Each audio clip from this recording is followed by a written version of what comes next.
Je, unadhani ni kwa nini Yesu alisema tuombe kwa jina lake? Kwa nini hakusema tuombe kwa jina la Mungu? Bali alisema ombeni kwa jina langu.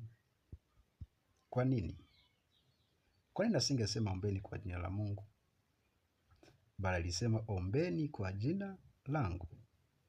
Yohana sura 14 mstari wa 13 anasema, nanyi mkiomba lolote kwa jina langu, hilo nitalifanya ili Baba atukuzwe ndani ya Mwana. Mkiomba neno lolote kwa jina langu nitalifanya. Mstari wa 14.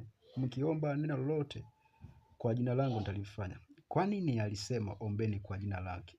Tuombe kwa jina lake, lakini tusiombe kwa jina la Mungu? Kwa nini? Nasifiwe. Kwa nini nasema hivi? Ni kwa sababu ya kiushirikiano, uhusiano. Alisimama hata kuonyesha yeye ndiye lango. Uhusiano, mambo ya kihusiano, kwamba kuna uhusiano mkubwa. Yesu Kristo ndiye njia ya kweli ya uzima. Mtu haji kwenda kwa Baba pasipo kumuona yeye, pasipo kupita kwake. Ndiyo maana duniani kuna miungu mingi sana. Wapo wanaabudu viti na meza, kina naabudu milima, si wengine naabudu vitu gani. Lakini Yesu kusema kwamba tuombe kwa jina lake ilikuwa ni utambulisho wa kumtambulisha Mungu aliyejifunua kwake.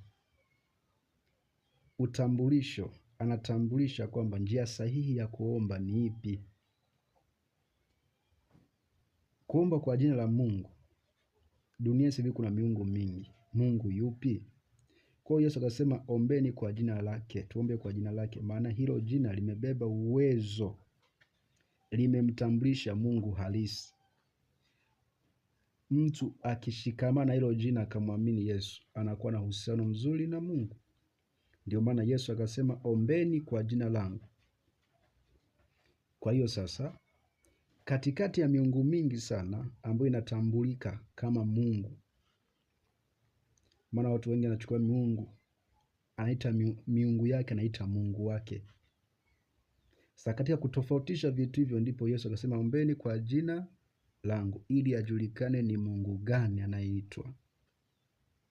Kwa jina la Yesu imebeba utambulisho. Kuomba kwa Yesu anatambulisha Mungu gani anayeitwa hapo.